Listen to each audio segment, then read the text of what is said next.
inauguramos este ciclo de conferencias. Espero verlas cada día 25 aquí, robarles un ratito de su tiempo, que creo que vale mucho la pena. Y nada más voy a leer rapidísima una semblanza de la gran trayectoria curricular que tiene Atené y para darle el uso de la voz. Ella es maestra y especialista en estudios de la mujer por la Universidad Autónoma Metropolitana. Es licenciada en Psicología Social por la Universidad Autónoma Metropolitana. Cuenta con varios diplomados y seminarios, entre ellos el de Cambio Climático y Agricultura Sustentable e Investigación Etnográfica en Educación, ambos por la Universidad Nacional Autónoma de México. La transversalización de la perspectiva de género en las acciones y políticas de medio ambiente por comunicación, intercambio y desarrollo humano en América Latina. Se ha desempeñado en diversos cargos, entre los que se encuentran el de consultora del Programa de Naciones Unidas para el Desarrollo, Organización de las Naciones Unidas, directora general de BAS International Certification, es el organismo certificador de la norma mexicana para la igualdad laboral y no discriminación, que todas ya conocemos, y en la Administración Pública Federal se desempeñó como directora de Equidad de Género de la Secretaría de Medio Ambiente y Recursos Naturales, subdirectora en la Secretaría de Educación Pública y en el Instituto Nacional de las Mujeres, en las áreas de institucionalización de la perspectiva de género, desarrollo sustentable, trabajo y sindicalismo, migración y trata de personas. Actualmente, la maestra Atené Durán es directora de atención a víctimas en la unidad de género de la Secretaría de Gobernación y se encuentra adscrita a la CONAVIM. Pues bienvenida, querida maestra Atené, gracias por estar el día de hoy con nosotras. Y bueno, pues iniciamos con esta presentación. Te mando un gran abrazo y aquí estoy, a la escucha. Muchísimas gracias, Ulma. Es un gusto, agradezco muchísimo y bueno, de parte también de la unidad de género, pues la invitación que nos hacen a poder participar con ustedes en estos ejercicios, la verdad, muy importantes. Es como un proceso de formación permanente y de ir como ampliando estas capacidades de género entre todas las y los enlaces. Y bueno, pues para mí es un gusto y sin más, pues voy a iniciar un poco, les voy a plantear, vamos a estar hablando sobre el tema de violencia primero, como el gran contexto, y bueno, vamos a abordar, a retomar algunos conceptos básicos del tema de género. Yo sé que ustedes en su gran mayoría pues ya lo conocen, ya es un tema en el que han ahondado, pero me interesa un poco nada más establecer como esta base común, homologar criterios y bueno, de ahí ya meternos al tema de género, perdón, el tema de violencia y luego muy puntualmente estaremos hablando sobre lo que es la atención a presuntas víctimas de situaciones de violencia, particularmente en el contexto laboral. Yo sé que el Senado tiene su propio protocolo, y bueno, hay partes, digamos, que les competen a ustedes como directamente como enlaces de género y hay otras que ya no les competen, como sería a lo mejor ya la entrevista a profundidad, como el hacer en la parte de investigación, que es de otras instancias.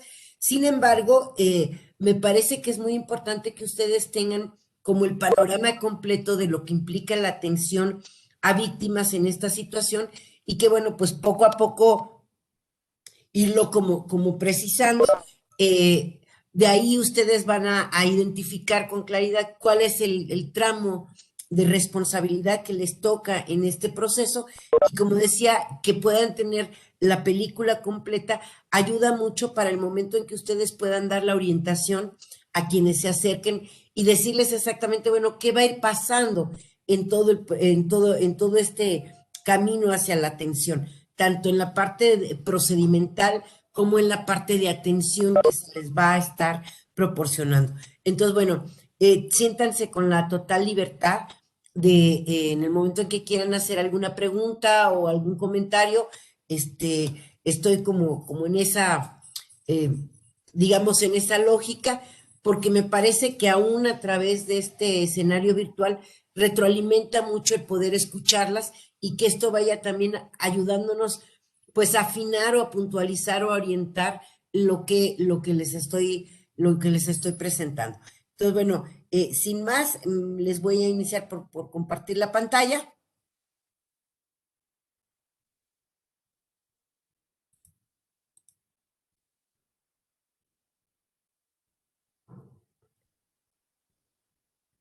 Ahí estamos, me parece que sí se alcanza a ver. Si por ahí me confirman, sí la pueden ver. ¿Ok? Sí, Perfecto. Entonces, bueno, la voy a ampliar. Y bueno, lo primero que estaríamos comentando es qué es esto de violencia contra las mujeres. De acuerdo con la Ley General de Acceso de las Mujeres a una Vida Libre de Violencia, se va a referir a cualquier acción, bueno, cualquier conducta, acción o omisión dirigida a las mujeres que les cause daño o sufrimiento, ya sea psicológico, físico, patrimonial, sexual o la muerte, tanto en un espacio público como privado. Aquí el tema que a mí me gusta, me parece importante destacar, es la parte de la omisión, porque esta omisión significa que quienes tienen la responsabilidad institucional de dar la atención, la protección a mujeres que puedan ser víctimas y que en un momento dado no lo hacen o no lo hacen de la manera adecuada, pues también están generando un tema de violencia por omisión y esto también implica una responsabilidad desde las personas servidoras públicas, porque bueno, está este marco normativo y tendría que estar como apegado a todo este contexto en el que hay una obligación por parte del Estado y de sus agentes, digamos, de brindar la atención necesaria para víctimas de violencia. También la CEDAW nos hace una recomendación muy puntual en relación al tema de violencia y bueno, nos va a decir que esta es una forma específica de discriminación contra las mujeres. Y la principal causa de esto es la desigualdad de género. Por eso es importante retomar estos conceptos básicos y tratar de entender muy bien cómo es que se construye este elemento de discriminación que va a llevar o va a tener entre sus consecuencias precisamente estos actos de discriminación. Y a partir también de esta construcción de género, lo que vamos o lo que hemos identificado es que permite, facilita que se generen estas relaciones asimétricas de poder entre mujeres y hombres, y esto va a constituir evidentemente una forma de discriminación. Entonces, la construcción de género, esta desigualdad histórica, favorece la construcción de relaciones asimétricas en el poder, en el acceso al poder entre mujeres y hombres, y esto de alguna manera es lo que facilita e incluso diría naturaliza la violencia contra las mujeres. Eh, Hablando primero en términos generales, esta discriminación y la violencia, como decíamos, responde a una construcción de género y va a ser precisamente un elemento de carácter sociocultural, ¿no? En donde el elemento central tiene que ver la descalificación y el desvalorar al otro o a la otra, que no es o que no va a compartir las mismas características físicas, sociales, culturales, económicas, etcétera, que son estas hegemónicas en una sociedad, en una cultura, en un contexto específico. Y esto es, si el modelo, digamos, el gran modelo es masculino, es un hombre y además un hombre con ciertas características. No es cualquiera, es un hombre que tiene características muy claras, por ejemplo, en cuanto a la edad, en cuanto a las características físicas. Generalmente estamos hablando de hombres que son blancos, hombres que son jóvenes, no demasiado jóvenes, hombres que ya están en una, digamos, presencia importante en el mercado de trabajo, que tienen recursos, que tienen un cierto nivel de educación, una apariencia física. Y a partir de este modelo, lo que es diferente, este modelo, no solo es diferente, sino es desigual.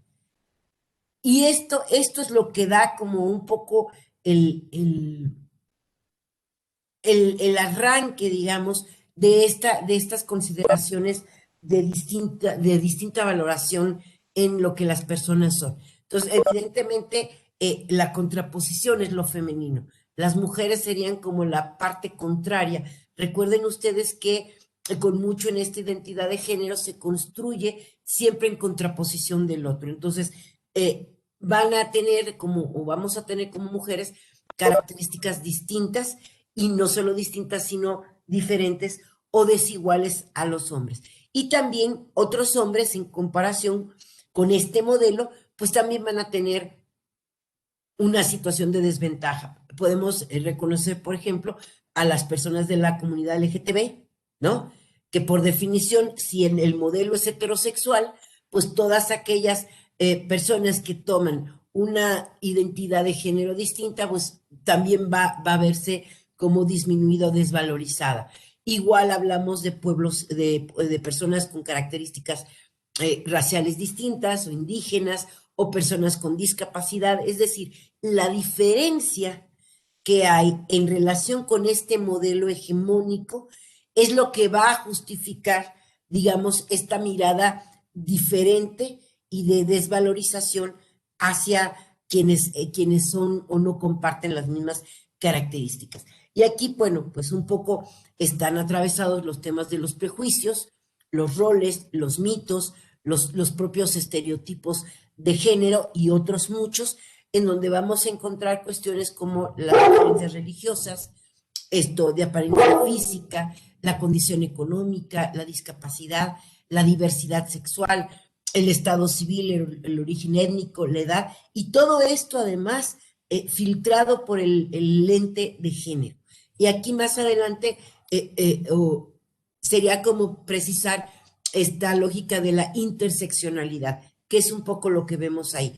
Además de ser hombres y mujeres, eh, se tienen ciertas características, otros indicadores, otros elementos que pueden contribuir en un momento dado a hacer mucho más grave o que la situación de vulnerabilidad y riesgo de las personas se incremente. Entonces, no es lo mismo ser una mujer blanca de 25 años viviendo en una zona urbana con una escolaridad universitaria, ¿no? A lo mejor con una profesión, una función como ustedes, por ejemplo, en la administración, a ser una mujer con la misma edad, pero ser indígena y no tener el mismo nivel educativo, o vivir en una zona rural sin acceso a lo mejor a ciertos elementos de educación o de mercado de trabajo. Entonces, aunque las dos son mujeres, la situación de desventaja de ambas es distinta. Y ahí, insisto, es esta mirada interseccional. También en el caso de los hombres lo vamos a encontrar. Ciertamente en nuestra cultura las relaciones de poder se establecen generalmente de hombres hacia mujeres, pero dentro del propio grupo de los hombres también habrá diferencias, de tal manera que esta idea de poder pues tendría que ser analizada con mucho cuidado para no caer en una generalización, ¿no? Bueno, vamos a ir platicando un poco más sobre esto. En términos de violencia, me parece que es muy importante como reconocer tres elementos que van a estar interconectados.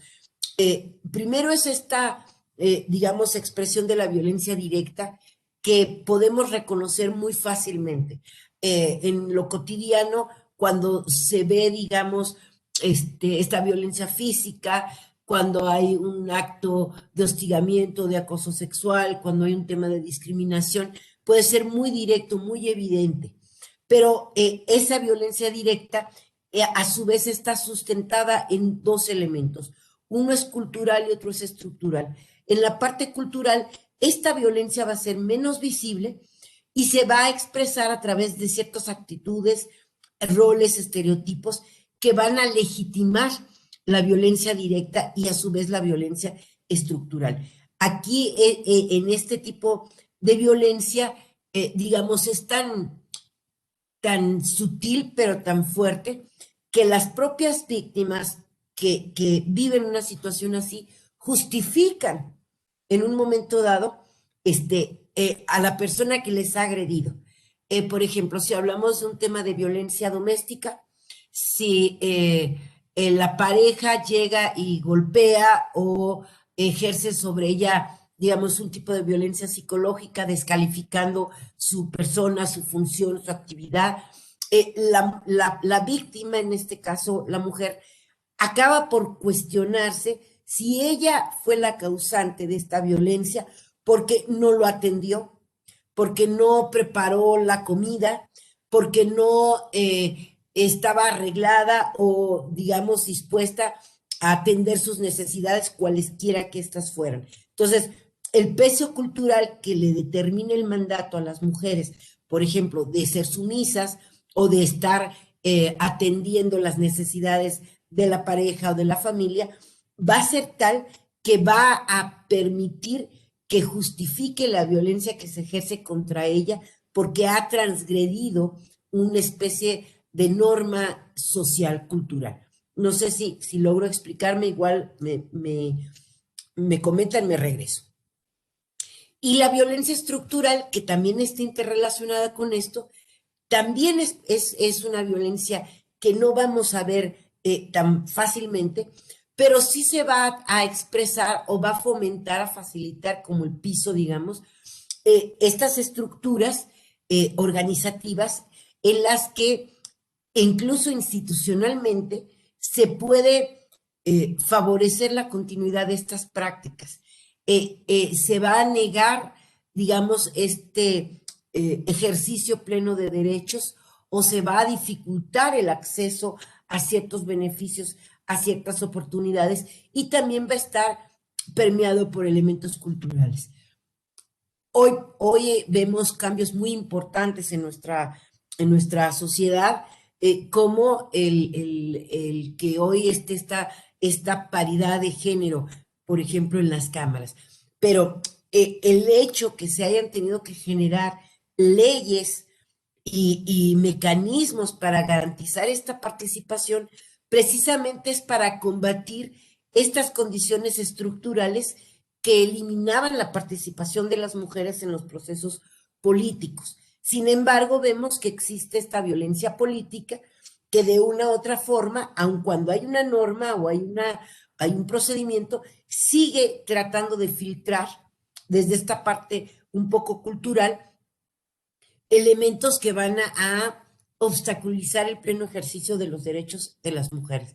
De tal suerte que estos tres dimensiones, la parte directa, la parte cultural, la parte estructural, se están interrelacionando y una alimenta o le da sustento a otra. Por eso es un tema tan difícil y tan complejo de erradicar. Tiene que atravesar un tema sí legislativo, un tema, digamos, de educación fuerte, de educación hacia las personas, de cambio de actitudes, de modificar patrones culturales, de dejar de legitimar estas condiciones derivadas de las diferencias que hay en estas identidades de género. Entonces, bueno, no sé si aquí hubiese alguna duda o algún comentario. Todo está clarísimo, perfecto. Hablando un poco o profundizando un poco en este tema de las raíces de la discriminación y la violencia, bueno, pues tenemos que partir por reconocer que esto es el gran legado, digamos, de una cultura patriarcal, en donde hay una construcción de una masculinidad hegemónica, que es esto a lo que les refería yo del gran modelo masculino, ¿no? Y dentro de este gran modelo masculino, en esta mirada donde el poder, donde la razón, donde la inteligencia y todos estos estereotipos de género que sabemos están colocados positivamente en los varones. A partir de esto también se van a generar formas muy particulares de expresar esta masculinidad. En el caso de México y de otros países en el mundo, pues esto se expresa a través del machismo. El machismo no es, y lo digo, yo sé que quizá ustedes no tienen duda en eso, pero me ha pasado mucho que de pronto dice el machismo, la contraposición del machismo es el feminismo. Nada que ver. Machismo es una forma de expresión sociocultural sobre esta masculinidad hegemónica. El feminismo es otro cantar, es una corriente teórica muy compleja que va a darnos un análisis de interpretación de la realidad, precisamente de cómo se configuran estas relaciones de poder y todo lo que esto implica en muchísimos ámbitos. Entonces, bueno, dicho esto, además del machismo, vamos a encontrar los micromachismos. Quiero señalar que el machismo y estos micromachismos no solo son conductas o expresiones masculinas, también son expresiones y conductas femeninas en este contexto cultural. Entonces, el ejemplo sería, cuando una mujer en una oficina es víctima de un tema de hostigamiento, de acoso sexual, está claro que los hombres pueden pensar que es conducta natural en los hombres por su condición, digamos. Pero las mujeres pueden pensar que es natural, ¿no? Porque así son los hombres y lo van a justificar. Y además van a pensar, y nos ha sucedido infinidad de veces, que las mujeres o la víctima es la responsable de haber generado ese tipo de situaciones por la forma en cómo se viste, por la forma en cómo habla, por la manera en cómo se relaciona, y entonces se está justificando este tipo de violencias, naturalizando este tipo de violencias. Y entonces ahí vemos cómo esta construcción cultural, patriarcal, va a impactar a través de esto que definimos como machismo o micromachismos, en que tanto mujeres como hombres van a dar, digamos, a naturalizar o incluso a legitimar ciertas prácticas de violencia contra las mismas mujeres. ¿Cómo trabajar sobre esto? Bueno, pues evidentemente existen una serie de resistencias culturales que son conscientes y que tienen que ver, en el caso de los varones principalmente, con un tema de privilegios.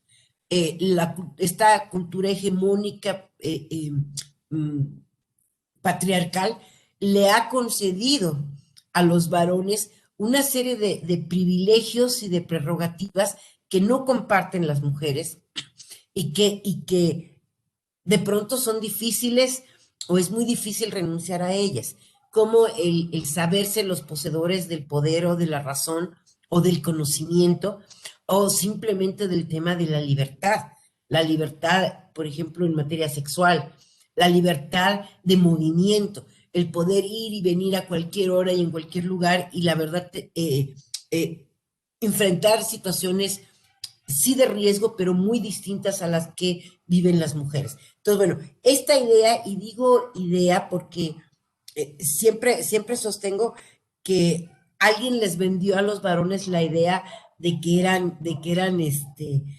poderosos y que tenían muchos privilegios, y sí, hay una gran parte de ello, pero también es cierto que hay costos muy altos por ser hombres.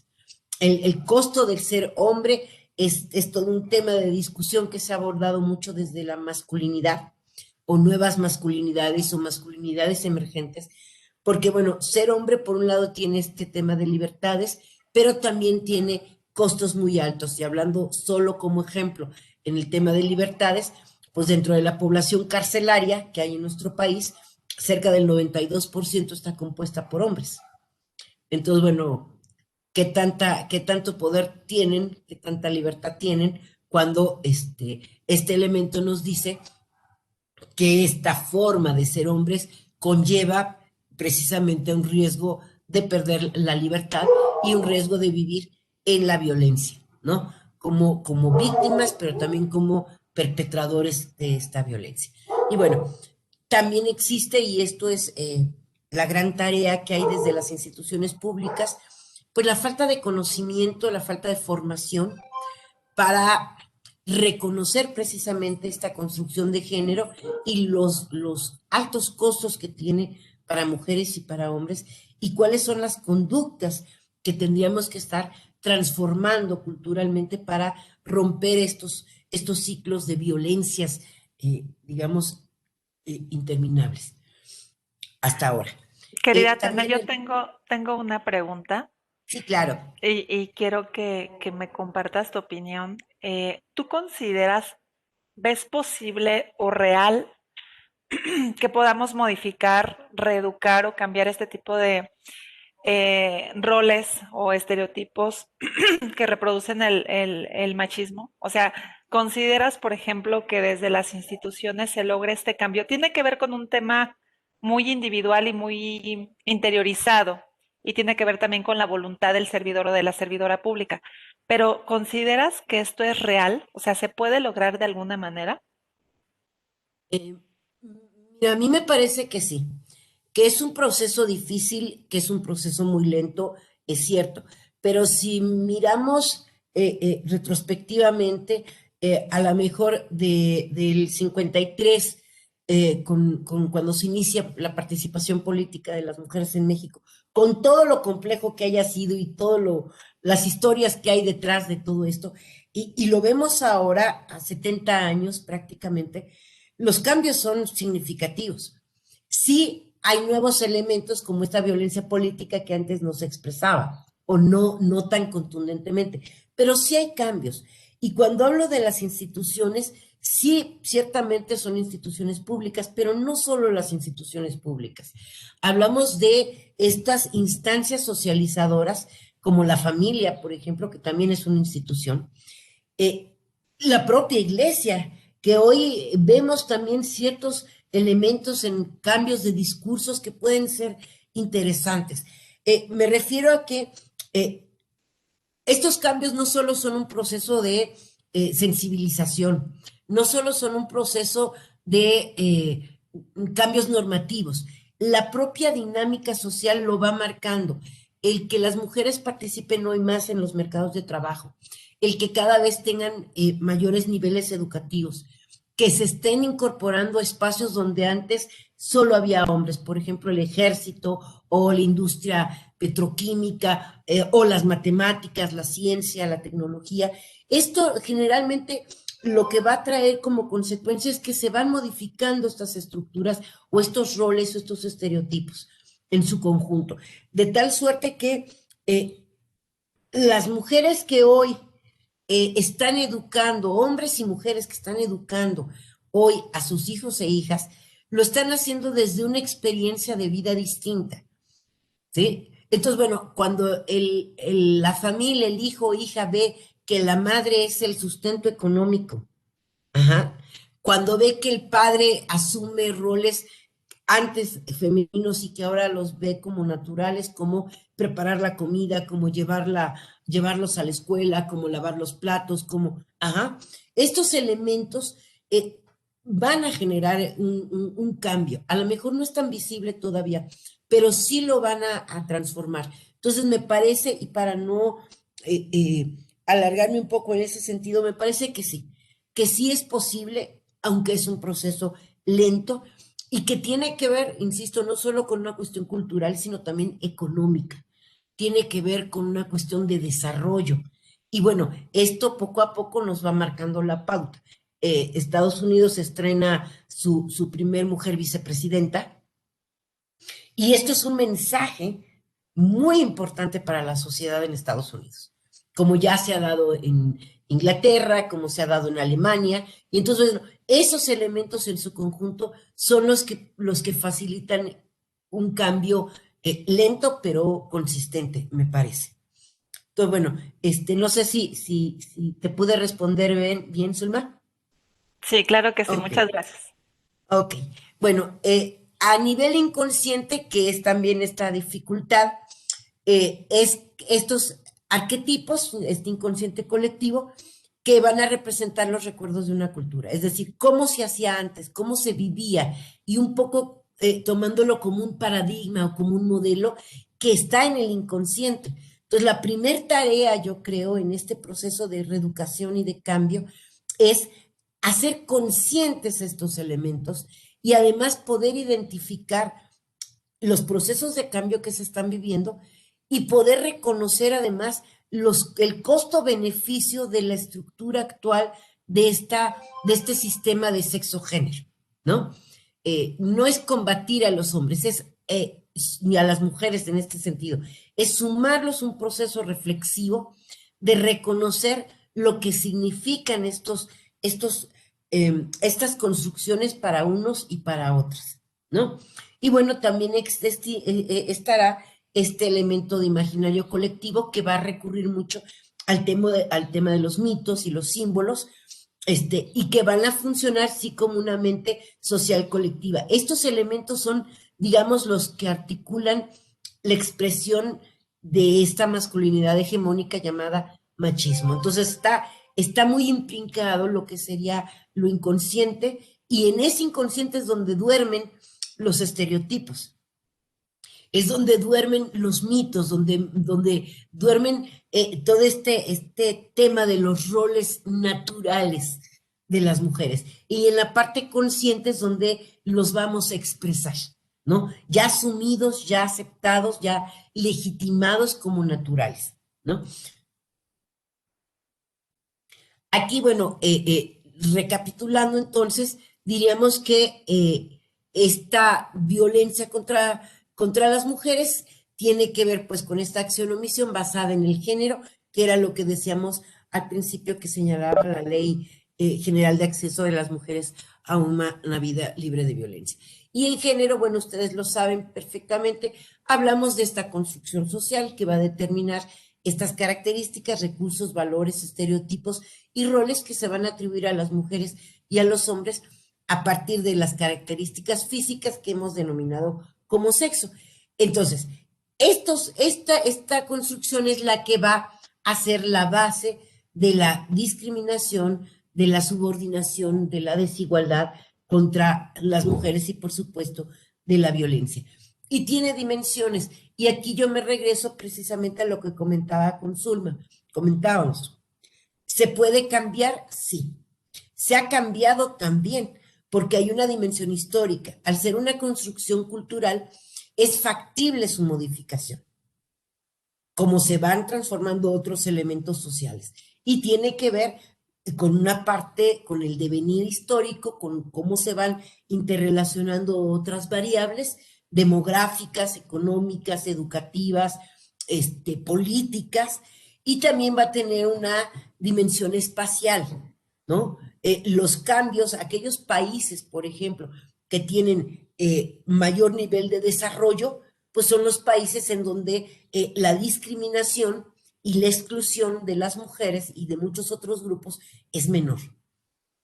Y esto favorece que al participar más la población con toda su diversidad, pues generas mayores condiciones de desarrollo, mayor riqueza. No es lo mismo que una población, por ejemplo en México, la población económicamente activa de hombres y de mujeres, pues representa cerca del 45-48% de la población total. Quiere decir que la otra mitad de la población de alguna manera depende, ¿no? Económicamente de este porcentaje.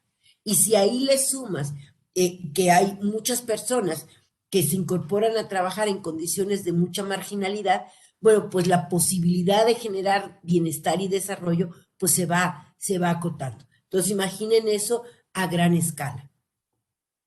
Entonces, en la medida en que las sociedades evolucionan hacia una mirada de inclusión, de diversidad, de respeto a las diferencias, de respeto a los derechos, pues las personas también tienen la oportunidad de mayores niveles de desarrollo y con ello el país e incluso hablamos de las regiones. Lo Atene, relacionan, y quiero también identificar aquí un tema súper importante, que es lo que tiene que ver justamente con las redes sociales, porque si bien es cierto, las redes, por ejemplo, Twitter o las plataformas estas grandes de comunicación, sirven para que la gente exprese sus opiniones. A veces sacamos lo mejor de nosotros, pero a veces sacamos lo peor también y parece que se convierte en un ring, ¿no? Y entonces vamos justamente a intercambiar y a generar este tipo, o a reproducir este tipo todos estos roles y estereotipos misóginos y machistas, pero también han sido de gran utilidad y creo yo que es muy importante que las nuevas generaciones con este cambio de estructuras o este despertar de conciencia, como yo le llamo que movemos conciencias, es que las nuevas generaciones se dan cuenta de que no es natural el comunicarse con violencia, no es natural la violencia contra las mujeres. Y entonces a veces decimos o identificamos, y ya sabes que a todo le ponemos título y hablamos de generaciones de cristal, ¿no? En que son intolerantes, en que todo les molesta o todo les incomoda o de todo se sienten discriminadas o discriminados. Más bien con este tipo de generaciones es que estamos rompiendo lo natural, lo que estamos, como tú bien dices, lo tenemos interiorizado, lo tenemos en el subconsciente y entonces lo materializamos, lo verbalizamos y lo traemos a nuestra realidad al decirlo, al expresarlo. Y entonces creo yo que las redes sociales o las plataformas, el intercambio de información están también generando conciencia en las mujeres, pero también están transformando las estructuras de los hombres. Y esto que hablas en el tema de la relación relacional e interseccional tiene que ver con eso justamente, ¿no? De cómo vamos transformando y cómo los medios de comunicación también apoyan y generan. Y sí, en ocasiones yo siempre he dicho, hay que ser congruentes con lo que piensas, con lo que dices y con lo que hablas. Y creo que en este caso, para nosotras en particular, lo que hacemos tiene que arraigarse de esa manera, ¿no? El hecho de que trabajemos con el tema, el hecho de que podamos colocar y compartir conocimientos y atender también en nuestras relaciones laborales, interpersonales o sociales, tenemos que generar esa transformación. Entonces, perdón la interrupción, pero creo que sí es importante que vayamos identificando el impacto de lo que justamente se va rompiendo con el avance de la tecnología, con el avance de la información, pero sobre todo con la comunicación que se está generando ahorita, ¿no? Gracias. Claro, totalmente, Zulma, ciertamente dentro de estos grandes cambios que nos ha tocado asistir, históricos, eh, tiene que ver, por supuesto, la tecnología de la información. A lo mejor lo que antes sucedía en un lugar era casi, casi anecdotario, ¿no? Hoy estamos en tiempo real y estos debates precisamente, por lo menos colocan el tema en la discusión de las personas. Ya no es una institución que le dice al sujeto o a la mujer o al hombre, estás bien o estás mal. Son los propios pares quienes entran a la discusión para ver qué está pasando, cómo estamos valorando las cosas. Recuerdo este tema de hace casi un año, un poquito más de un año, cuando se dio todo esta marcha feminista, que también fue un movimiento sin precedente que tiene que ver con este tema de las redes, en donde, bueno, jugadores de la sub-20 o sub-17 de la América hacen una parodia sobre estas consignas y lo suben a las redes. Y bueno, eso tuvo un impacto súper importante porque la propia comunidad empezó como al debate de lo que estaba pasando ahí y bueno, la indignación por haberse burlado de lo que eran estas consignas y otros sectores que avalaban o que aplaudían estas conductas. Y bueno, al final significó que el Club América se acercara bueno, fuera tan fuerte ese impacto que tuviera repercusiones importantes en su imagen pública. Entonces se acercó a CONAVIM y nos pidieron que trabajáramos un tema de capacitación y de información con los futbolistas de la sub-20 y sub-17, precisamente para que se dieran cuenta del por qué el haber hecho estas burlas o parodiado estas consignas, pues era un tema tan serio y tan grave para la sociedad. Entonces, bueno, ahí es como un ejemplo de estos múltiples impactos. Regresando un poco a las dimensiones, ya la comenté, la parte intersectorial, y entonces, bueno, antes en el discurso era como muy tajante, ¿no? Hombres y mujeres, los hombres arriba, las mujeres abajo.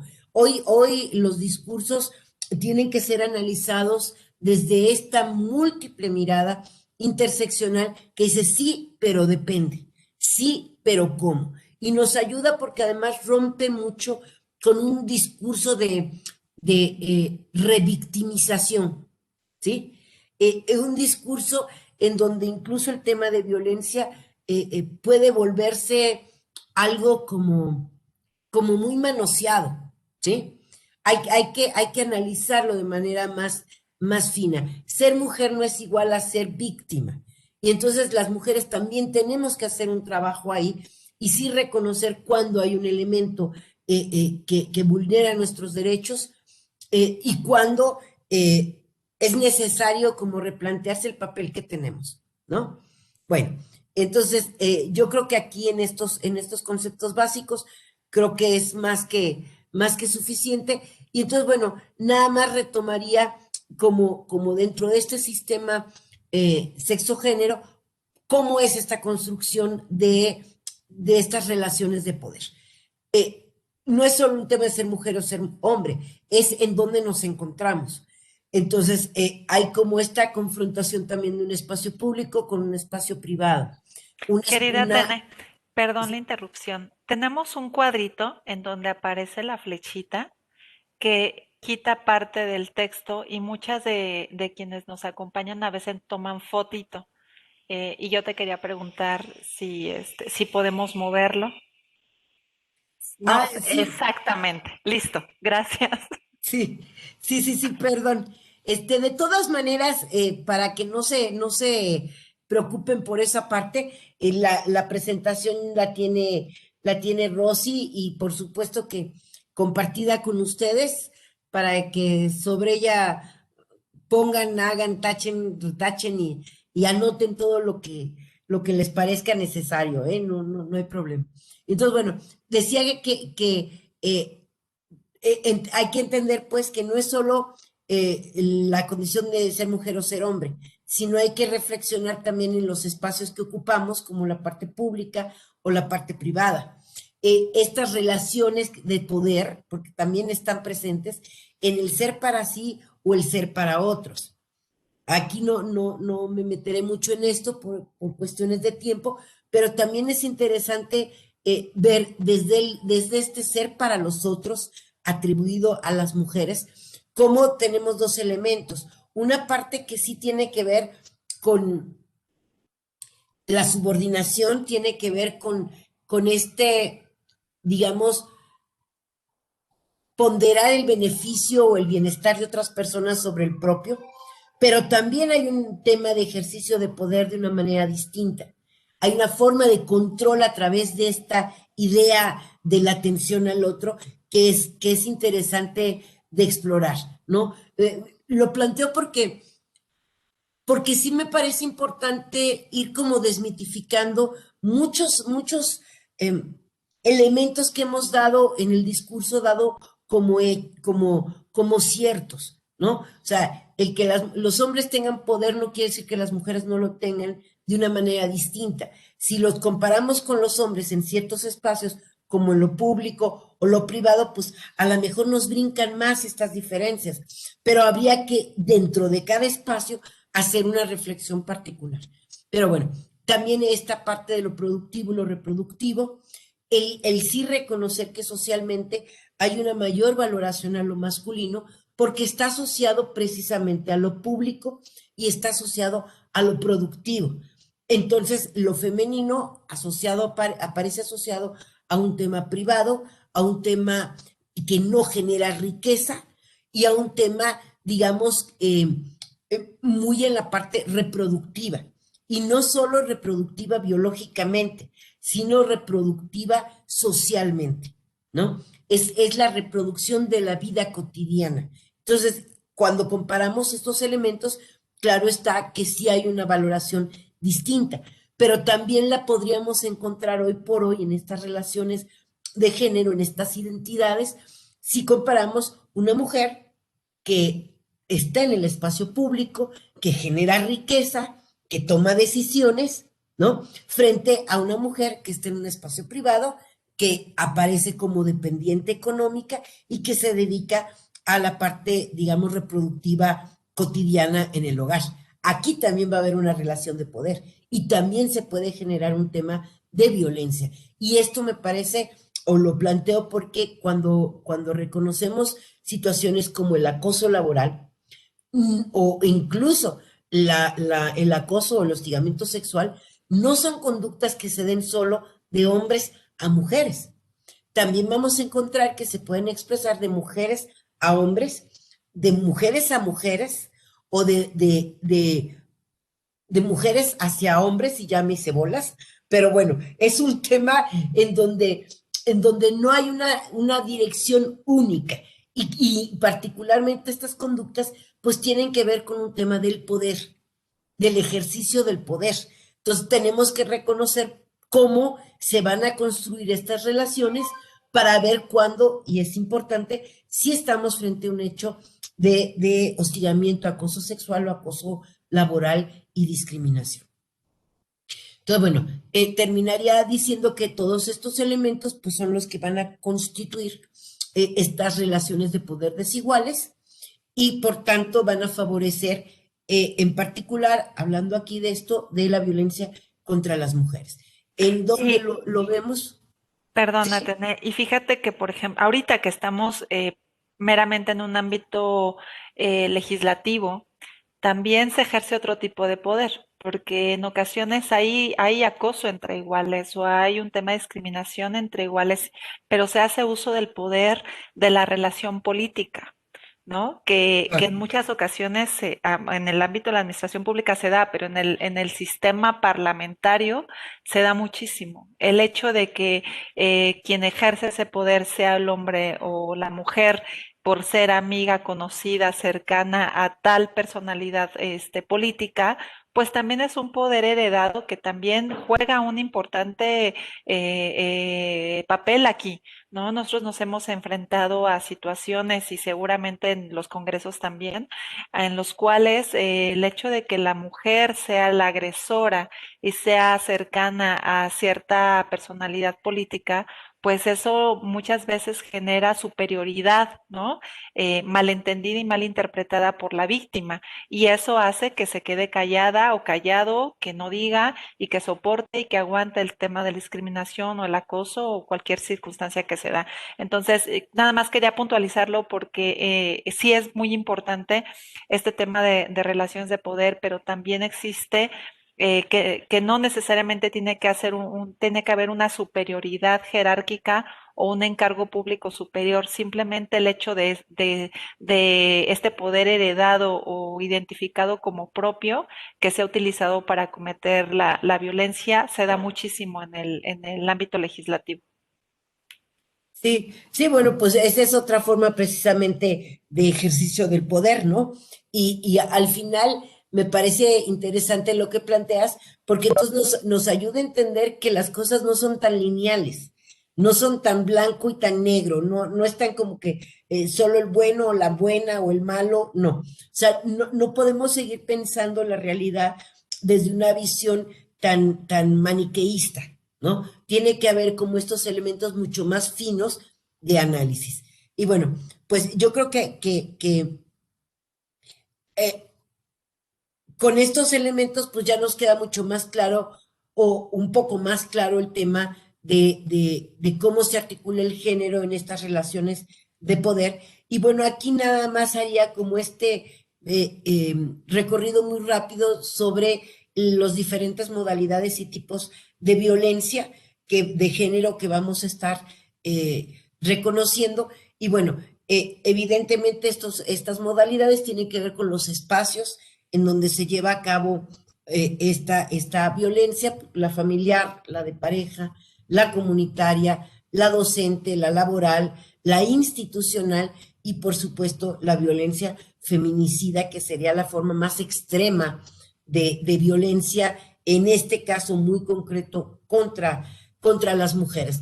También vamos a encontrar una violencia extrema que tiene que ver con todas estas expresiones de homofobia, pero bueno, no entrarían en este ámbito. Y bueno, los tipos, hablamos de la psicológica, la física, la sexual, patrimonial, económica, y hoy ya hablamos también de esta violencia política. Todos estos tipos de violencia los podemos encontrar, y generalmente están como muy, muy, muy vinculados unos con otros en los diferentes ámbitos. Entonces, en un espacio laboral, ciertamente podemos encontrar esta violencia psicológica que tiene que ver mucho con el acoso laboral, física, la podemos encontrar de manera sexual, que tendría que ver igual con todo lo que es hostigamiento y acoso sexual, la patrimonial, que esta es un poco menos clara, pero también está cuando hay estos elementos de acoso laboral que van a dañar a la persona o a sus bienes o a sus instrumentos de trabajo. También estaría como presente. La económica, pues evidentemente cuando la persona se ve obligada a dejar su fuente de trabajo, ya sea por elección propia, a partir de lo que está viviendo, o porque literalmente la están corriendo. Bueno, pues ahí también hay un tema en donde la parte de la violencia va a tener una expresión también, o se va a reflejar también en términos económicos. Y esta violencia política que también vamos a poder identificar en muchos contextos, a nivel comunitario, por ejemplo, a nivel institucional, ¿no? Y bueno, pues laboral, por supuesto. Entonces, bueno, ahora por la naturaleza propiamente de la función de las y los enlaces de género en este protocolo de actuación del Senado, pues nos vamos a enfocar particularmente a lo que sería la violencia laboral y que, como decía, van a presentar de pronto todos estos diferentes elementos que serían los tipos o formas en que se expresan. Entonces, bueno, como violencia laboral, también la Ley General de Acceso de las Mujeres a una Vida Libre de Violencia nos nos describe qué es esto de violencia laboral. Y aquí nos dice que se establece entre personas que tienen un vínculo laboral o docente o análogo con la víctima, es decir, que comparten un espacio de trabajo. Y aquí es bien importante señalar que ese vínculo laboral no se acota físicamente con el espacio de trabajo. Cuando una persona puede ser víctima de violencia laboral fuera de las instalaciones, pero que tiene que ver con la misma o con personas que comparten esta relación de trabajo. Entonces puede pasar en un estacionamiento, puede pasar en un evento, en una actividad fuera de la oficina. Los ejemplos típicos son pues, todos estos eventos o fiestas de fin de año o convivios que a veces se dan entre el personal que no están dentro del espacio de trabajo, pero la relación de trabajo se mantiene. O en las comisiones, ¿no? De trabajo donde una o varias personas salen y en ese trayecto sucede un acto de hostigamiento, un acto de acoso sexual o acoso laboral. De cualquier manera estará presente esta relación de este vínculo laboral. Y bueno, también nos dice que es independiente a la relación jerárquica. Y aquí tú lo comentabas, Zulma, puede ser una persona que tenga un menor nivel de puesto hacia una persona que es su superior jerárquica y sin embargo darse particularmente el tema del acoso laboral y la discriminación. Y de nuevo, digamos, relación de poder no formal, ¿sí? No estructural, va a estar dada por los elementos culturales que comentábamos hace un momento, ¿no? Esto que culturalmente le da una mayor importancia a lo masculino sobre lo femenino, ¿no? Independientemente que a lo mejor la jefa, ¿no?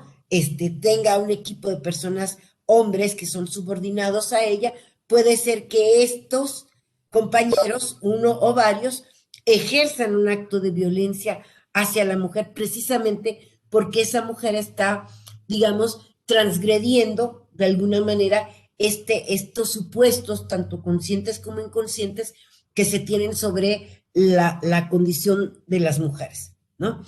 Voy a tratar de regresar un poco más a esto, pero bueno, aquí en esta primera parte me interesaba destacar primero cómo se mantiene el tema del vínculo laboral que es independiente, que haya, digamos, una relación jerárquica vertical y que puede ser tanto un acto como una omisión, y esto se da mucho en la complicidad, ¿no? En ciertos espacios hay un complot del silencio sobre estas prácticas de violencia en las que generalmente, aunque no de forma exclusiva, van a ser las mujeres las principales víctimas, ¿no? Va a estar arropado culturalmente por esta parte, digamos, de naturalizar o de descalificar la agresión, tratándola como algo, pues, de menor relevancia, como algo que casi no pasa, o como algo en donde la compañera es una exagerada, o la compañera, y estos discursos, ¿no? La compañera está acusándolo porque se quiere vengar de él, ¿no? Casi, casi como mujer casos de la vida real, ¿no? O la Rosa de Guadalupe, bueno, por ahí. Entonces, bueno, hay varias formas de violencia laboral, unas son más estructurales y otras son pues más directas. Y por eso planteaba yo al principio estos tres elementos de violencia. Entre las formas que hay tenemos pues la solicitud de un examen de no embarazo o de VIH. Esta sería una forma de violencia estructural, ¿no? Porque en algún punto formó parte de la normativa y de los procedimientos de las empresas y de las instituciones para la contratación del personal. O sea, culturalmente se legitimó este tipo de normativas a partir de una serie de estereotipos, ¿no? En donde se entendía que el principal papel de las mujeres pues era en lo doméstico y que si estaban en un espacio público pues tenían que separar muy bien esta función productiva y reproductiva, ¿no? O que el estar en el espacio público con esta función reproductiva pues iba a significar un costo adicional, ¿no? A la institución o a la empresa por tener que pagar cuestiones como la incapacidad, como los permisos de cuidados en su momento, o el tema de la lactancia o condiciones especiales de horarios de trabajo.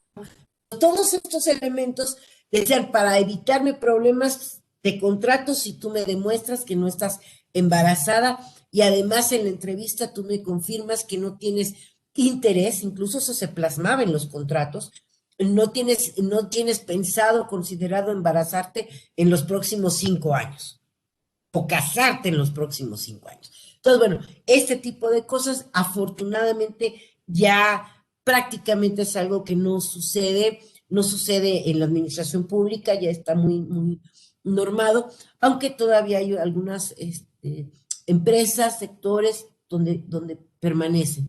La discriminación salarial, ustedes saben, a nivel mundial incluso sigue existiendo una brecha en términos de ingreso de lo que se le paga a las mujeres y a los hombres por el mismo trabajo, ¿no? En donde la diferencia es de un 30%, ¿no? Sobre este tema hubo cuestiones muy interesantes hace un par de años, precisamente en Hollywood, en donde las artistas, ¿no? Grandes estrellas decían, bueno, pues a mí me pagan menos que a mi contraparte, no recuerdo ahorita cómo se llama en el lenguaje del cine, mi coestelar, ¿no?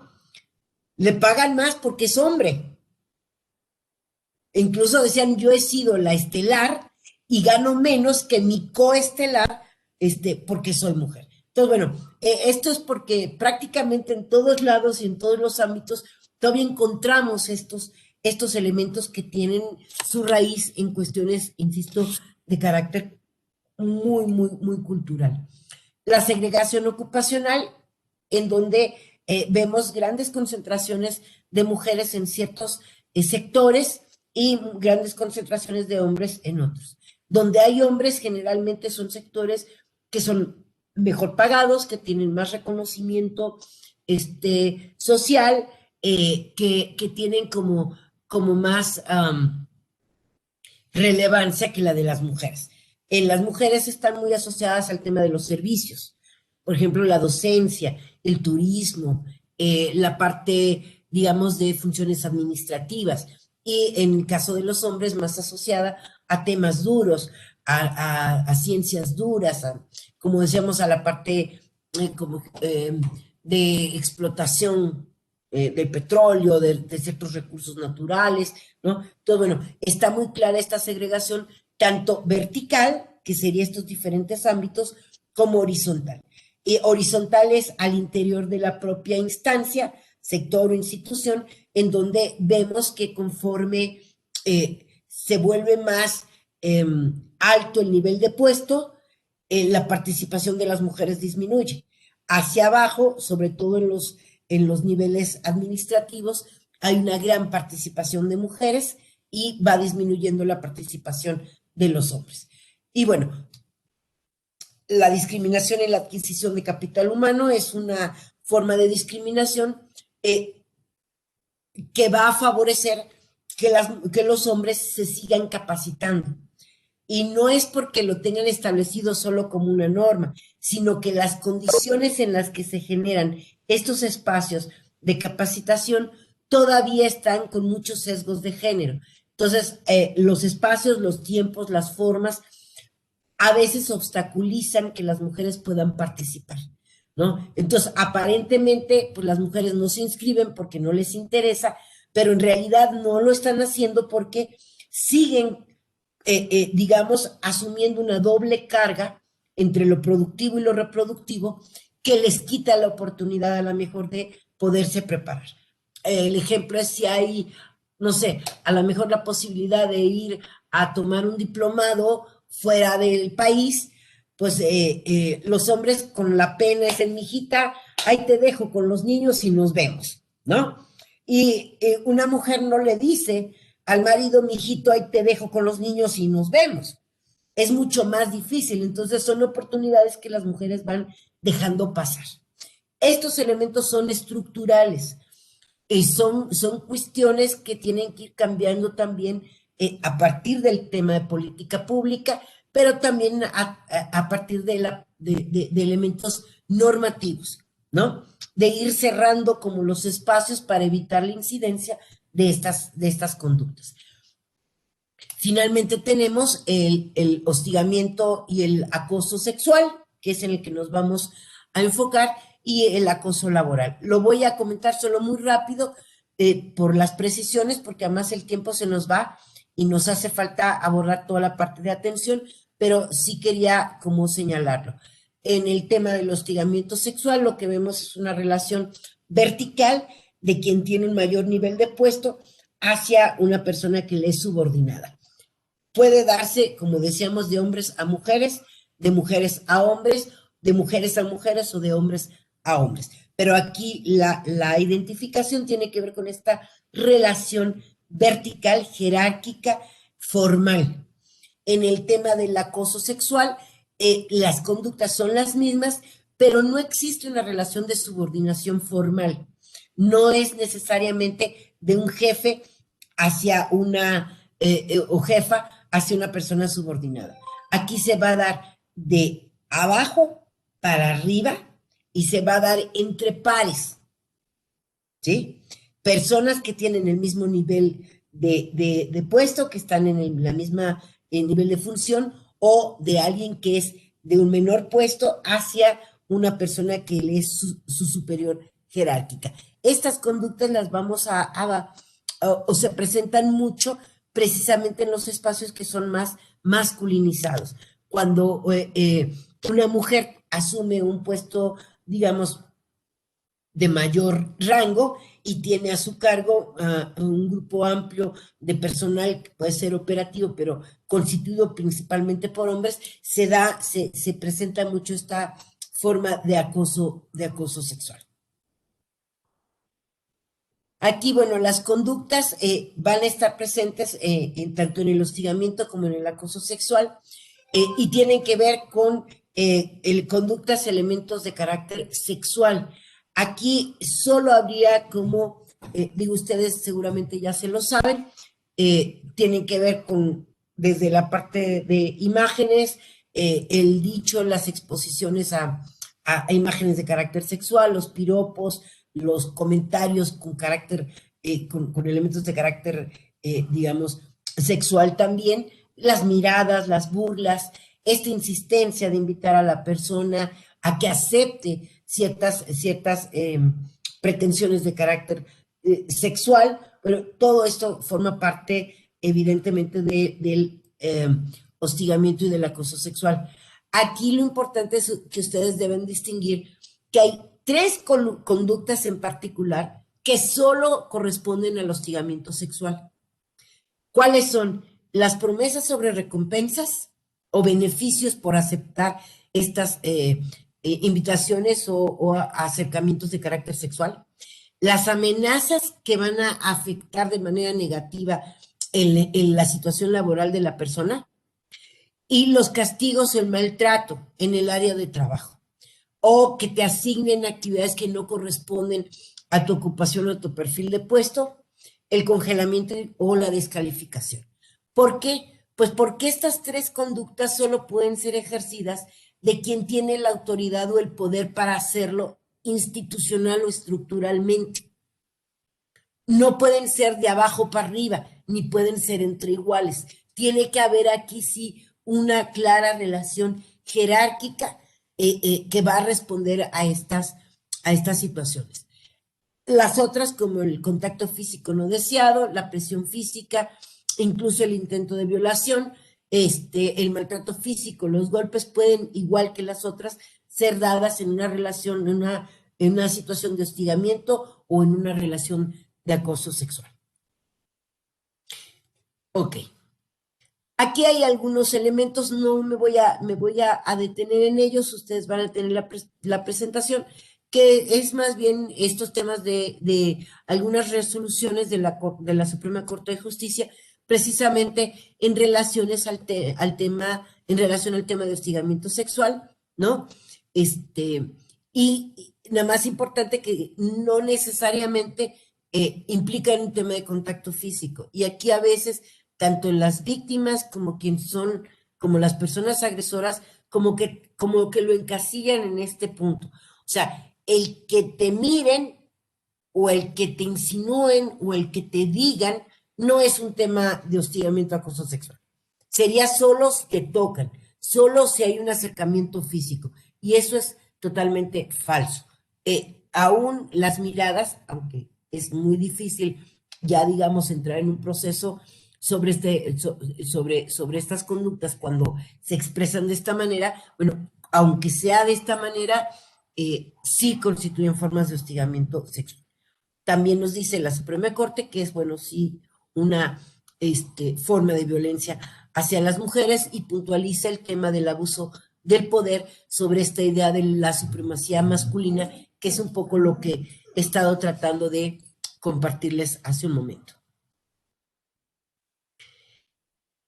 Hay algunos elementos que tampoco son motivo de esta conferencia ahora, pero sí decirles que se ha avanzado mucho en el tema de la generación de ciertos protocolos de actuación que tienen que ver en particular en cómo hacer la investigación y la substanciación de las quejas y denuncias desde la perspectiva de género.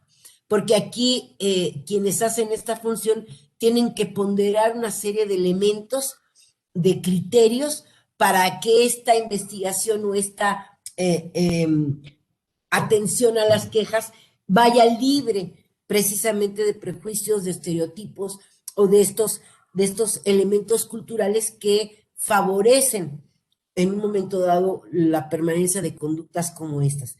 Un ejemplo de ello es hablar de los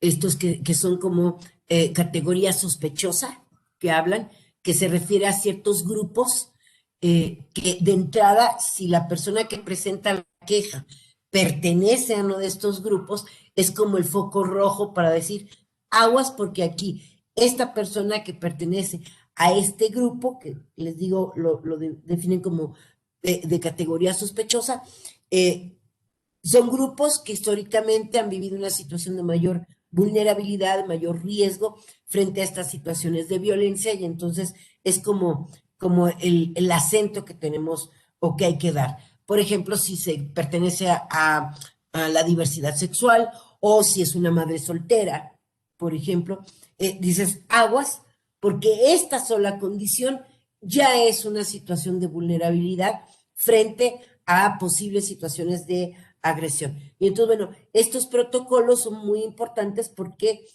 hacen que todo el proceso ya esté mirado desde la perspectiva de género.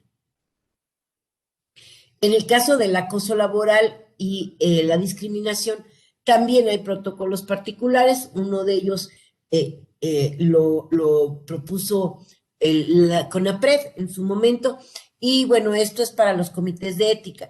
En el caso del Senado no tienen estas figuras de comités de ética, tienen como otras estructuras, pero de todas maneras nos sirve un poco para reconocer cuáles son los elementos para calificar o identificar una conducta como acoso laboral y discriminación.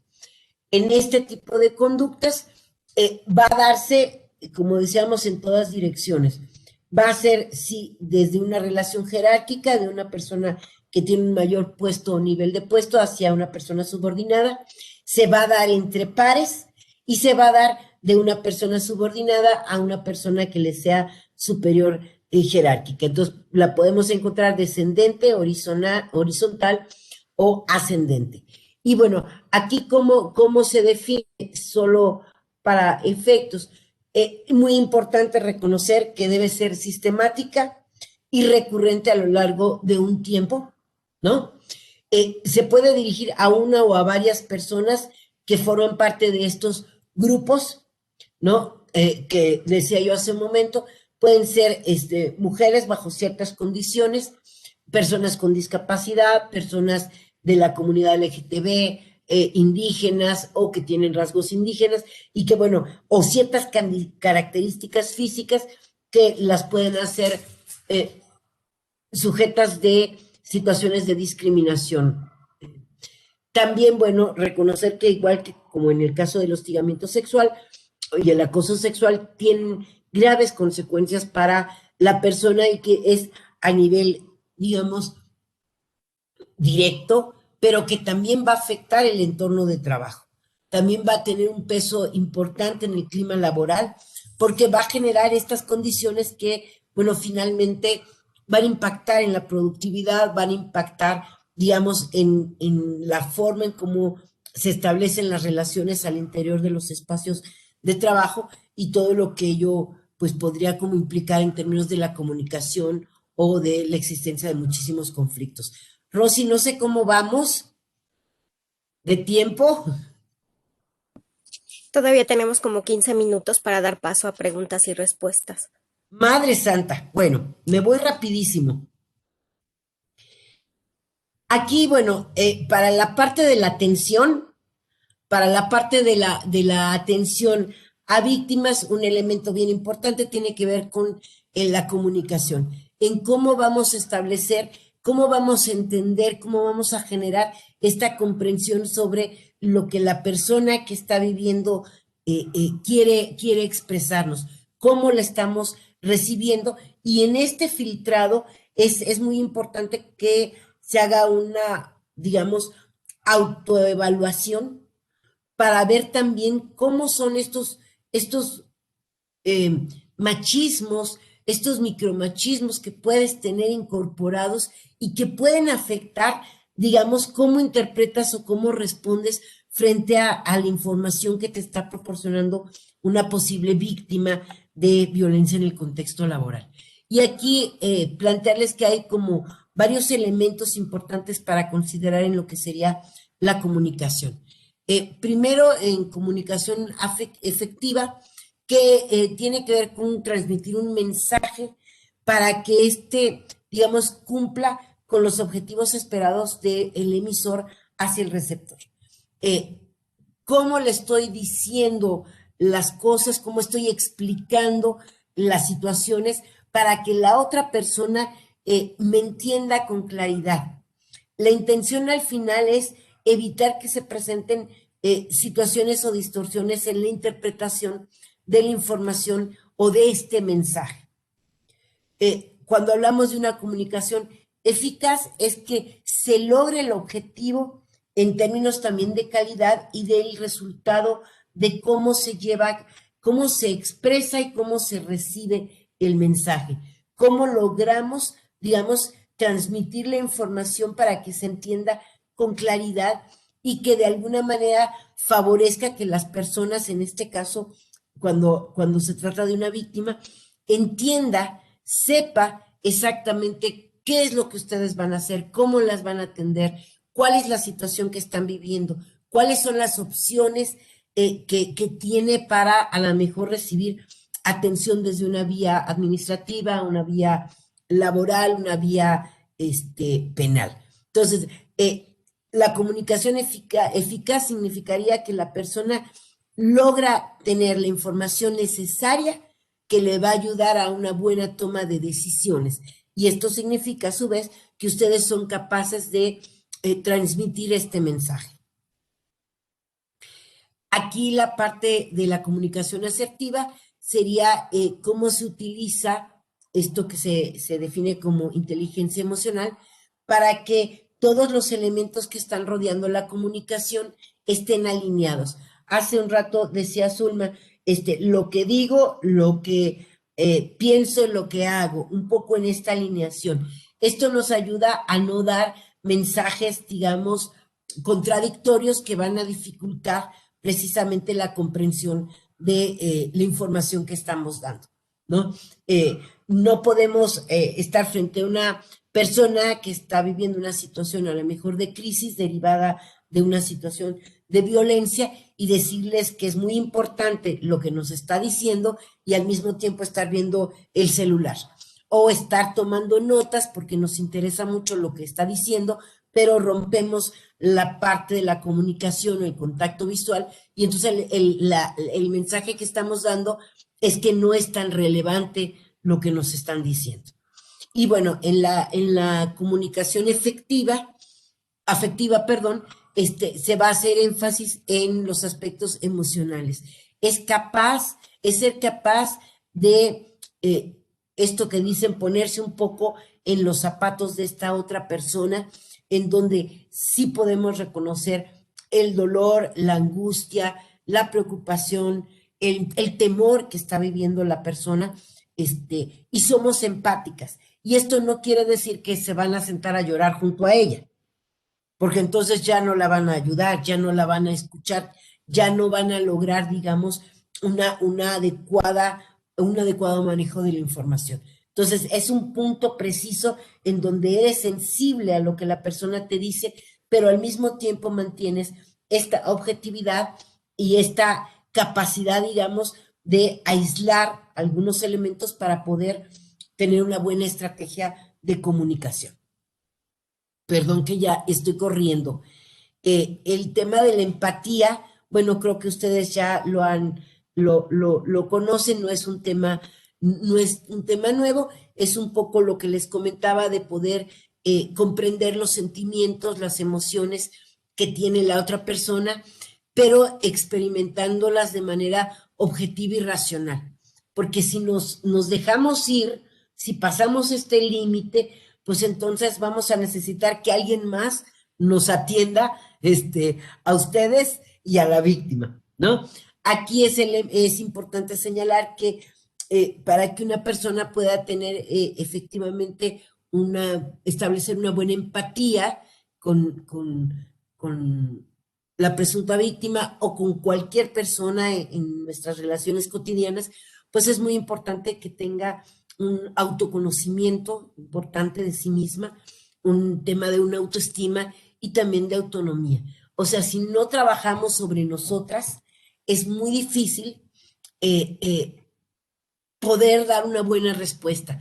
¿Por qué? Porque si de pronto nosotras traemos cargando situaciones, a lo mejor que hemos sido víctimas de violencia y no lo hemos resuelto, nuestra respuesta frente a una situación que nos presenten puede ser esto que se conoce como espejo.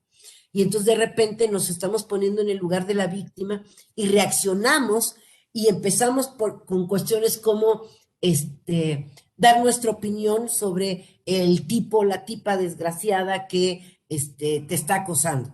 Y en realidad estás hablando de tu historia, no de la víctima. no de la persona que buscó la atención contigo.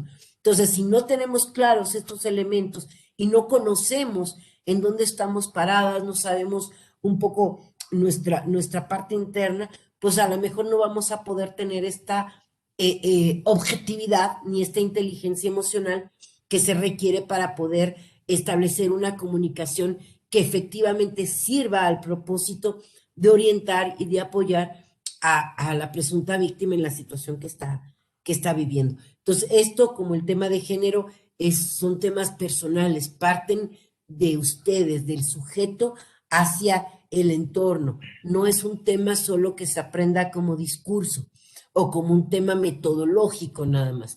Tiene que partir de un proceso de reflexión personal, íntima, para saber exactamente en dónde estamos parados y qué nos pasa y qué sentimos, sobre todo frente a estas situaciones de violencia que suelen ser muy difíciles y muy desgastantes de pronto de manejar. Quería tener Sí,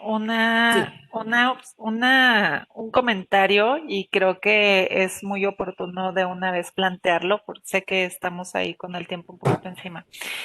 Se da mucho el cuestionar a la persona que está denunciando, buscando poner un alto o iniciar una queja sobre el tema de violencia sexual, el por qué tardan en denunciar o en hacer del conocimiento o en pedir ayuda. Se ha cuestionado muchísimo, es algo que les va a hacer clic a muchas de las que están conectadas y conectados el día de hoy, porque lo primero que, lejos de esta empatía que tú bien dices que es necesaria, el tratar de entender o entender las circunstancias de la presunta víctima, es cuestionar el por qué tardó, ¿no? Sobre todo en el tema de violencia sexual, ¿por qué tardan? Porque lo que suele observarse u opinarse es que fueron actos tolerados, actos consentidos, ¿no?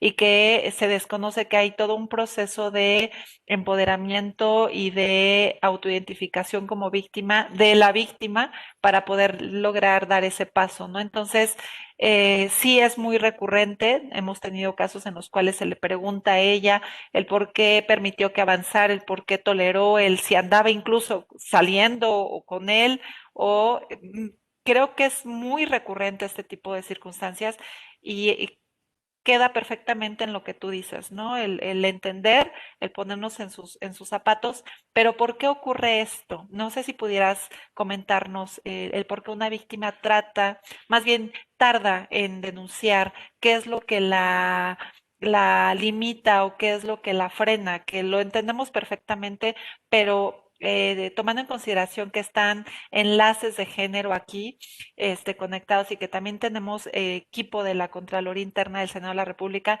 yo creo que es muy importante que hablemos de ese tema. sí, claro, Silma. Bueno, de entrada por eso les comentaba que hoy ya hay protocolos, hay toda una serie de elementos muy interesantes de lo que sería incluso el juzgar con perspectiva de género. Esto se plantea porque desde esta construcción de género que decíamos de lo que está interiorizado, por un lado las propias víctimas eh, de alguna manera justifican las conductas. Las propias víctimas sienten que son responsables de que esto se presente. Y entonces hay temor, ¿no? Primero este elemento de culpa de y si yo hice o no hice, y si le di una idea errónea, y si pues lo denuncio y después, como pasa a veces al ratificar denuncias frente al Ministerio Público, lo van a meter a la cárcel y entonces, y su familia, y de repente la víctima está pensando en todo lo que puede suceder si ella denuncia.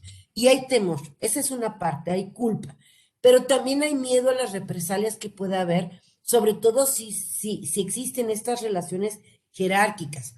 Si quien está cometiendo la conducta o quiénes, porque también puede ser eh, eh, generada por más de una persona, ¿no? Eh, tienen el poder en un momento dado para correrla. Y si además la persona es jefa de familia, en este caso, bueno, se empiezan a acumular muchas cosas que tienen que ver con reconocer la conducta como un acto de violencia, reconocer que se es un sujeto o sujeta de derechos, como comentabas, Zulma. El saber que estas conductas son delito, son faltas administrativas, a veces ni siquiera hay claridad de qué va a pasar después si yo denuncio. El temor a quedarme sin chamba o el temor a cómo mantengo a mi familia o el temor a qué va a decir mi pareja. Entonces, la presunta víctima vive una serie de situaciones, de emociones, de pensamientos que generan mucha angustia y la angustia paraliza. Estas situaciones pueden llevar a que no se denuncie o a que no se confirme la denuncia o a que de repente ustedes digan, y es algo que también sucede y puede resultar muy frustrante, sobre todo quien da toda la parte ya de la atención, de la entrevista de fondo, la que está orientando sobre cómo presentar una queja, estas circunstancias de modo, tiempo y lugar y demás. Hiciste un trabajo y después de que estuviste con la persona, que le informaste, etcétera, etcétera, pues resulta que te habla por teléfono, te manda mensaje o te manda un correo y dice, muchas gracias, pero ya no lo voy a hacer. Y entonces, oye, pero ¿cómo si le está atacando? ¿Cómo si le está violentando? Incluso podemos decir, híjole, es que, pues de plano que tonta o qué sé yo, y hacer esta parte de juicios de valor. Lo que tenemos que entender es que la gente hace lo que puede hacer con lo que tiene. Y nuestro trabajo de pronto es apuntalar, empoderarla un poco para que tenga la fortaleza de seguir adelante con un proceso que es muy cansado, que lleva a veces mucho tiempo, que no hay una garantía de que el resultado final va a ser lo que esperamos, ¿no? Y que a lo mejor puedo sentir que acabo perdiendo más que si me quedo callada, ¿no? O si busco una oportunidad personal para cambiarme de área o para irme a otro lado, porque la respuesta o la solución al problema me sale peor. Por ahí dicen coloquialmente, me sale más caro el caldo que las albóndigas, ¿no? Entonces mejor lo dejo. Entonces, la información, el poder tener esta escucha empática, el poder evitar hacer juicios de valor, el poder evitar calificar las conductas buenas o malas. Ustedes simplemente deben escuchar con todos sus sentidos de forma empática y regresarle a la persona, ¿no? La capacidad de tomar decisiones. Es su vida, es su situación. Ustedes facilitan decisiones a partir de la información que proporcionan. Una información que es clara, que es objetiva, que da espacios, que no presiona para, ahora tú tienes que hacer esto. No, la persona no tiene que hacer lo que ustedes consideran. Va a hacer lo que puede hacer, lo que quiere hacer, lo que necesita hacer en sus tiempos. Y eso es algo súper, súper importante en la parte de la atención.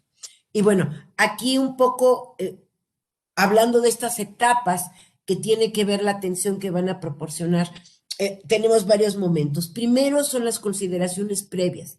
¿Qué significa? Garantizar la confidencialidad, garantizar que la persona se sienta en un espacio cómodo y seguro para poder hablar con ustedes, que ustedes tengan la disponibilidad del tiempo necesario para recibirla, orientarla y canalizarla. Que esto no lo pueden hacer a la mitad del pasillo, ¿no? O sea, dar estos espacios. Que si requieren o tienen algún formato para canalizar, si tienen alguna información impresa que van a proporcionar, que todo eso lo tengan listo. No es cuestión de que me volteo y empiezo a sacar del cajón y saco 4 o 5 papeles y voy pasando a ver cuál era el que te iba a entregar. No. O sea, organizar muy bien este proceso porque la persona está poniendo en juego su propia integridad. Les está poniendo en juego su confianza, su seguridad. Y entonces lo menos que espera, ¿no? Es que ustedes den una atención de calidad, pero también con calidez.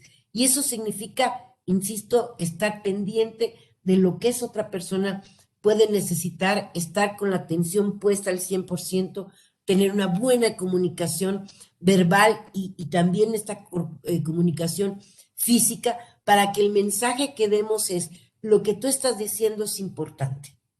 ¿Sí? Entonces, bueno, eso sería como la parte de la consideración previa. Después viene un momento de encuadre. Aquí, en realidad, ustedes no hacen todo el proceso, digamos, a detalle, pero sí hay elementos que tienen que hacer, como el presentarse, ¿no? El que la persona que llega con ustedes tenga la garantía de que va a ser confidencial la información que va a proporcionar, que lo que diga va a quedar solo ahí, a menos que ella decida presentar la queja, en cuyo caso se hará la canalización. En caso contrario, ustedes escuchan, ¿no? Y retroalimentan con la información necesaria, insisto, para que la presunta víctima pueda tomar decisiones informadas. Es importante que le expliquen la función que tienen como enlaces de género, ¿no? ¿Qué es exactamente lo que van a hacer? ¿Cuál es el alcance? ¿Hasta dónde va a llegar la atención que ustedes pueden dar? ¿No? Si va a ser orientar, si va a haber un tema de acompañamiento, que tenga muy claro la persona para que tampoco genere una falsa expectativa, ni tampoco digamos, eh, hay este sentimiento como de decepción o de desconfianza porque lo que tú me dijiste no es. Y bueno, también, y es importante que ustedes, no sé si lo aplican así en su protocolo, no lo pude checar a detalle, pero bueno, el estar muy consciente del tema del conflicto de interés. Si en un momento dado la víctima se acerca con ustedes y precisamente del lado las personas que está presentando una posible queja entra en conflicto con ustedes por una relación, ojo, habría que ser capaces de decir, mira, permíteme, te voy a canalizar de entrada con mi compañera, etcétera, ¿no? Para que no entre esta situación que pudiera en un momento dado entorpecer o dañar el proceso y lo más importante, no generarle una nueva revictimización a quien se acerca con ustedes. Aquí hay algunos, digamos, aptitudes y actitudes que son importantes, que ya hemos comentado, como la parte empática, el ser muy receptiva, el mantener siempre el contacto visual, el que usemos un lenguaje no sexista e incluyente, y estar muy atentas a monitorear el estado emocional de la víctima en ese momento, ¿no? Después tendríamos propiamente el desarrollo. Aquí yo creo que lo importante es señalar que en el desarrollo ustedes lo que hacen es escuchar, identificar o decirle qué tipo de situación o de conducta puede estar viviendo y plantearle las opciones de atención que tiene el Senado, que sería, bueno, esta canalización para que pueda presentar su queja, ¿no? En la instancia adecuada y que, bueno, esta instancia es la unidad de género, en donde ahí se va a llevar a cabo la entrevista, en donde se va a recabar toda la información necesaria para sustentar la denuncia. Esta información pues tiene que ver con reconocer estas circunstancias de modo, tiempo y lugar, de cómo se han dado los hechos, precisamente para poder consolidar la información y proceder en los siguientes pasos en la atención. Aquí es importante que estén muy atentas a esto que son los primeros auxilios psicológicos. A lo mejor ustedes no les toca como enlaces de género, lo hace la unidad, pero si la persona llega con ustedes en una situación de crisis o llega llorando, llega muy nerviosa, pues no la pueden ni siquiera canalizar en ese momento. Tendrían que permitir, facilitar que la persona se tranquilice un poco, ¿no? Que contenga esta situación para poder decirle y que les pueda entender lo que va a pasar. Acompañarla a lo mejor en ese momento a la unidad de género, pero bueno, ciertamente no la van a llevar llorando por los pasillos, ¿verdad? Entonces, en este entendido, habría que dar esta primera contención, dejar que la persona se desahogue un poco. No se trata de que la abracen, no se trata de que la apapachen, no es su papel, porque decíamos estos límites importantes, se trata de que tengan una escucha activa, que puedan reconocer el estado emocional de la persona, que le den espacio, que le ofrezcan a lo mejor un agua, un té, un Kleenex y esperar un poco a que se vaya tranquilizando, decirle que están ahí para escucharle, decirle que pueden darle la atención a través de la unidad de género, que en cuanto ella esté un poco más tranquila, pues pueden acompañarla, o si prefiere hacerlo en otro momento, también ustedes estarían como en la disposición en el momento en que tú lo requieras, estamos aquí o estoy aquí para acompañarte, ahí te van a orientar, van a explicarte a lo mejor cuáles son las vías jurídicas a través de las cuales puedes presentar tu queja, cuáles son los procedimientos, cuáles son, digamos, las situaciones, a lo mejor medidas de protección que puedes tener dependiendo de la situación. Entonces, aunque ustedes no hagan todo el proceso completo, son la puerta de entrada y eso es lo importante. Son ese primer contacto. Y si ese primer contacto no tiene claridad en su función, no puede dar la información necesaria y precisa, pues a lo mejor esa víctima ya no va a llegar a presentar la denuncia. Ya no va a haber oportunidad de que la siguiente instancia de atención, que sería la unidad de género, se haga cargo y pueda hacer un trabajo con esta persona. Entonces, ustedes son la puerta de entrada y es importante pues que tengan estos elementos. También una recomendación importante en este contacto, en este primer contacto y en este desarrollo, es que, y vuelvo al tema de la autoestima y al autoconocimiento, a veces lo que está pasando con la víctima nos impacta tanto que casi queremos o empezamos a hablar de nuestra propia historia, de situaciones nuestras, y entonces no le damos espacio o nos ponemos a hablar y a darle información, porque la ansiedad que tenemos es tanta que no vamos a dar espacio a que la presunta víctima hable, a que nos diga cómo se siente, o a que responda preguntas, o a que diga yo necesito. Ajá. Y esto tiene que ver con el manejo de la propia ansiedad que tenemos o podemos tener como personas que damos atención de este primer contacto, ¿no? Entonces, entender esta parte nos ayuda a ser pues un poco más objetivas, ¿no? En esta situación. Otro elemento que nos ayuda a la objetividad es comprender muy bien cuáles son las características de cada una de estas conductas, cuáles son las implicaciones, cómo se van generando desde esta parte o desde esta perspectiva de género. Saber qué va a pasar después que yo la canalizo a esta unidad de género, porque a lo mejor la víctima, presunta víctima, les va a preguntar, ok, voy ahí, ¿luego qué? Ah, pues mira, una vez que tú estés ahí, te van a explicar A, B, C, D, y esto va a pasar así. Oiga, pero ¿cuánto tiempo me va a llevar esto? Ah, pues a lo mejor todo el procedimiento implica 5 meses o 4 meses o 3 meses.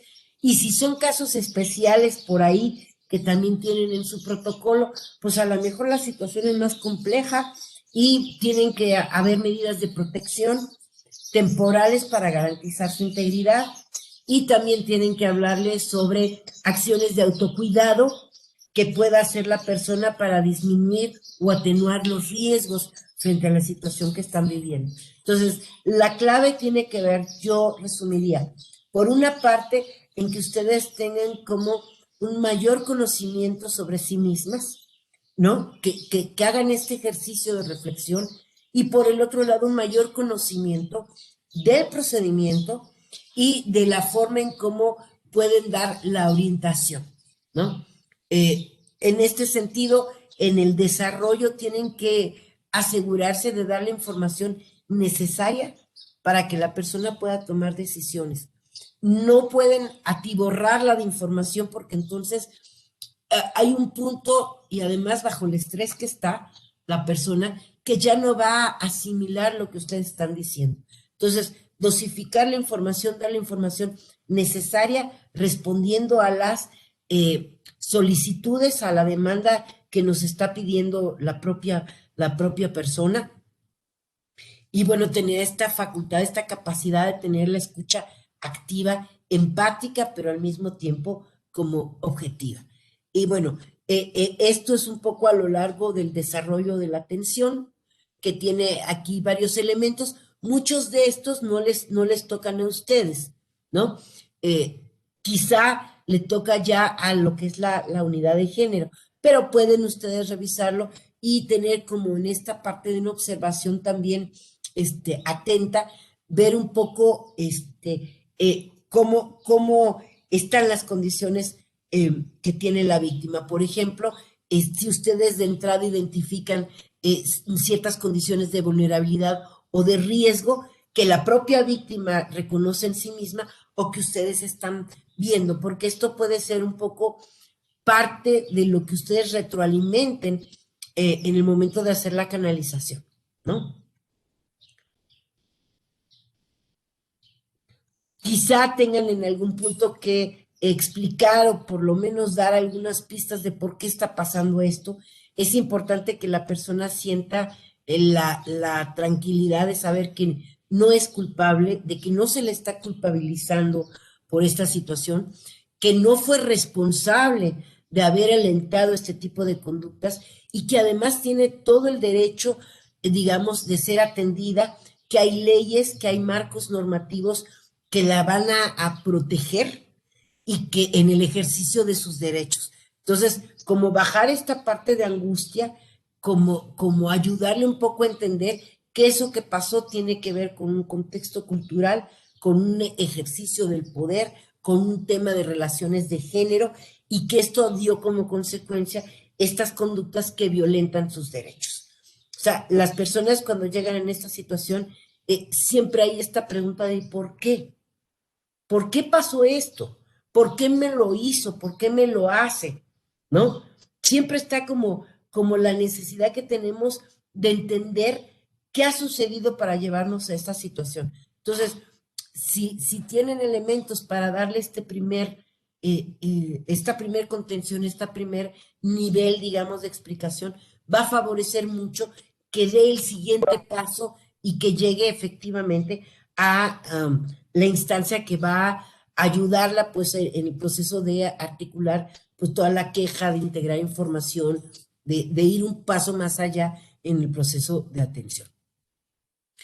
Finalmente, esto, bueno, no les toca a ustedes le explicar lo de las vías jurídicas, pero es importante, insisto, que lo conozcan como parte de todo el proceso. Esto sí es importante también, el indagar qué van a hacer. Después de que ustedes les han dado este primer contacto, que la persona les ha planteado qué está pasando y que ustedes le están orientando, llegar al punto de qué es lo que quieres hacer a partir de lo que hemos platicado. ¿Quieres ir a que te canalicemos, que te acompañe a la unidad de género para el proceso? Pues es que no estoy segura.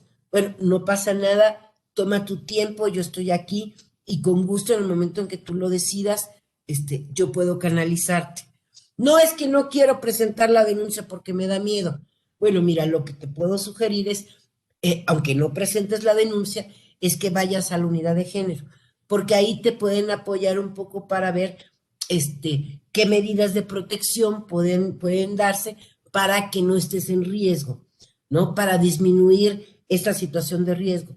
¿Cuáles son estas medidas de protección? Bueno, pues irlas a lo mejor perfilando, ¿no? Aunque no son, no es un recetario, sí por lo menos tenemos un escenario probable de ciertas medidas que se pueden tomar. Bueno, pues que yo regreso, que quiero ir acompañada. Mira, no hay problema. Tú vas yo te canalizo, te acompaño a la unidad de género y ahí te van a explicar. Y bueno, si tú quieres ir acompañada, bueno, ahí tendrás la oportunidad pues de platicarlo con mayor detalle, ¿no? Y bueno, finalmente, mucho en relación a la respuesta que les dé la persona. Si en este momento dicen, quiero pensarlo antes de denunciar, ok, pero mientras te puedo sugerir algunas acciones de autocuidado para salvaguardar tu integridad inmediata.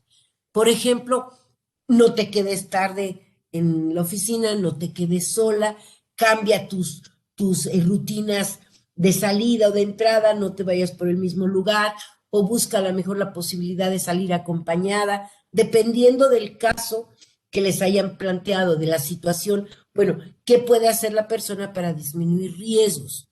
Independientemente de que decida o no presentar la queja ante la unidad de género o acercarse a la unidad de género para que le dé esta atención a mayor profundidad, ¿no?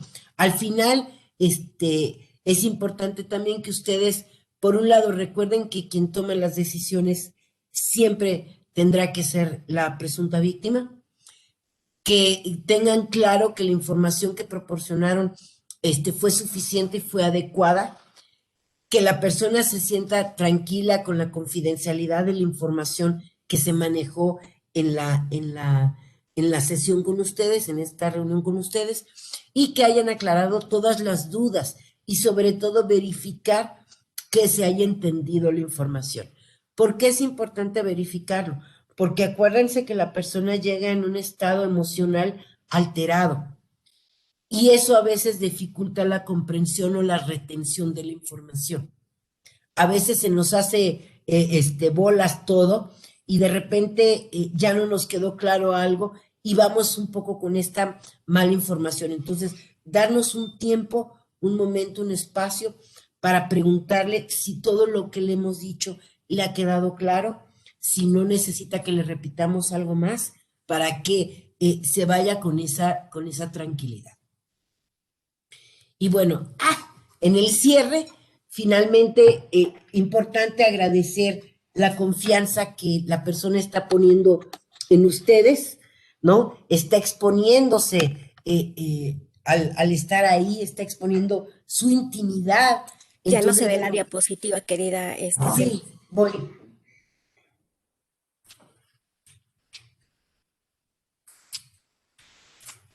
Ya, perdón, es que se estaba bajando la batería. Agradecer, como les decía, la confianza, el decirles que si quiere regresar en una segunda ocasión, porque no ha decidido todavía el ir a la unidad, bueno, pues lo puede hacer, o si ya lo decidió, pero en ese momento en particular no puede ir, pues ponerse de acuerdo con ella para ver en qué momento quieren que ustedes la acompañen. Entiendo que así es parte del procedimiento. También, bueno, dar sus datos de contacto, si de cualquier manera, e independientemente de todo, si tienes alguna otra duda o quieres algo más, yo sigo aquí como esta persona de confianza, como esta persona un poco que orienta. Y bueno, pues prácticamente sería todo en el protocolo que se maneja en la administración pública, los procedimientos o los pasos difieren, pero finalmente la esencia yo creo que es muy similar, ¿no? En esta atención de primer contacto. Y bueno, no sé si a ustedes les corresponde también como dar el seguimiento, pero bueno, independientemente de eso, asegurarnos que el tramo de responsabilidad que les toca se haga de la mejor manera, de una manera sensible, pero también de una manera muy objetiva, y esto lo logramos con el conocimiento y lo logramos con el manejo de la información. Y prácticamente hasta aquí me quedo, perdón, creo que ya me pasé de la raya, ¿verdad? No te preocupes, querida Tena, al contrario. Muchas gracias por esto que ha sido muy, muy valioso y muy ilustrativo.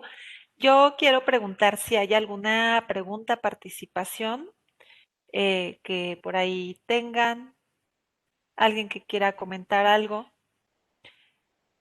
Amira, te veía muy interesada y muy empática con todo esto. No sé si quieras o comentar algo, hacer algún comentario. Agradecerles infinitamente por este contenido que nos ayuda. Yo les saludo desde el Centro de Estudios de las Mujeres y Paridad de Género que dirige la licenciada Adriana Salazar Rivas en el Congreso de Oaxaca. Yo estoy a la orden y les agradezco mucho. Y me llamó particularmente la atención esta parte de estar con empatía escuchando y también tratando de, pues, de sostener en ese momento tan difícil y de no juzgar. Esa fue la parte que, híjole, esta me sacudió, porque es verdad que que hemos conocido casos, hemos estado ahí, hemos escuchado o alrededor también, y finalmente no denuncia. Y finalmente no lo hace por la vía legal, pero sigue con esta preocupación y sigue comunicándolo, por ejemplo, ahora que leía yo a través de las redes sociales, pero no se presenta la denuncia formal. Y aun cuando en el centro de estudios pues no llevamos ese acompañamiento, sí pienso que es nuestro deber porque además muchas compañeras se acercan con estas historias que están alrededor de nosotras en cada aspecto de nuestra vida. Entonces, sí me sacudió este aspecto de no juzgar. Y cuando nos decía también la maestra, cada quien hace lo que puede con lo que tiene. Cierto. Muchísimas gracias, de verdad por todo. Saludos a todas. Muchas gracias, querida. Mira, no sé si alguien más tenga alguna otra pregunta, planteamiento. Creo que es bastante complementario de lo que hemos venido trabajando ya a lo largo de un año. Ya vamos a cumplir un año, si no mal recuerdo, en febrero o marzo que iniciamos con este proceso de enlaces de género en el Senado de la República. Y pues agradecerte, querida Atene, tu tiempo, tu espacio, el haber aceptado, es muy valioso tenerte. Sabemos que traen una dinámica muy intensa en la CONAVIM, que han sido días y un año 2020 muy complicado también respecto a todo el tema de la violencia, que evidenció que la violencia contra las mujeres no es un tema que se pueda particularizar, sino que está arraigado en lo más íntimo que es la casa y en donde se supone que tenemos que estar más cuidadas. Entonces, ahí hay un reto muy significativo. Me quedo con dos cosas que me gustaron también muchísimo y que nos hacen reflexionar de manera fuerte, que es que tú cuando generas este enlace, esta empatía o esta primera escucha, le estás dando la oportunidad a la víctima o a la mujer o a la persona que está acudiendo a ti de que adquiera nuevamente la capacidad para tomar decisiones. Esto es muy importante, o sea, el hecho de que tú le des esa certeza, esa información, esa posibilidad de que se empodere y pueda ser dueña de sus decisiones y seguir adelante es muy valioso y es una gran reflexión y es una gran enseñanza. El darnos a nosotras la oportunidad de apoyar de esa manera y regresarle a ella la capacidad de tomar decisiones es importantísimo. Y otro es justamente que somos nosotras y nosotros quienes estamos como repositorios o como receptores de la confianza, ¿no? De esa confianza y a lo mejor la única oportunidad, yo siempre lo he dicho, la única oportunidad que tendrá ella incluso dentro de este periodo de empoderamiento, a lo mejor conciencia o temor, menor temor de denunciar. Entonces, la confianza, la seguridad que le vamos, que le podemos regresar también es una manera maravillosa de hacer nuestro trabajo. Entonces, pues te agradezco muchísimo. Me dicen que están nada más para referencia y también para que sepas hasta dónde tuviste alcance. El día de hoy nos acompañan eh, el personal y titulares de las unidades de los congresos de Quintana Roo, Tamaulipas, Aguascalientes, como lo decía también Amira, está también conectada desde el Centro de Estudios de las Mujeres y Paridad de Género del Congreso. También nos acompañan desde el Senado de la República compañeras y compañeros de la Contraloría Interna, de la Unidad de Modernización Administrativa, del Centro del CECAF, que es nuestro Centro de Capacitación y Formación Profesional, de la Dirección General de Archivos y Memoria Histórica, también del Centro de Investigación Gilberto Bosques y de la Unidad de Atención a Senadores, la Dirección General de Pago a Senadores y del Grupo Parlamentario Morena. Entonces, muchas gracias a todas y todos. Agradezco muchísimo a tener el apoyo y a lo mejor va a ser necesario que demos una segunda vuelta para especificar ya procesos, porque muchos de los congresos están formando sus protocolos, están suscribiendo, están incorporando esta parte que también me llamó la atención, en donde refieres el conflicto de interés. Nosotros en el protocolo del Senado de la República tenemos una figura que puede decir, se puede decir de acompañamiento o mediadora, en un momento dado, para poder balancear la representación y supervisar de cierta manera que no haya este tipo de circunstancias, pero que también en los protocolos que están conformándose o reformándose, pues estos datos pueden ser bastantes indicativos de que estamos haciendo las cosas bien. Entonces, si me lo permites, más adelante te vamos a tocar la puerta y espero seguir viéndote ahí en Conavim y que nos sigas apoyando y reiterarte todo nuestro apoyo también desde la unidad de género, así como se los he mencionado a todas y todos los que nos acompañan. Y pues nuevamente, de verdad que tengan un primer día lunes 25 de enero, día naranja, muy satisfactorio y pues a seguir con todo el trabajo que se nos viene en este 2021, que sea un gran año. Aprovecho para desearles un año lleno de bendiciones, de satisfacciones y de dicha. Y bueno, pues que aquí estamos con la mejor vibra para ustedes, apoyándolas en todo.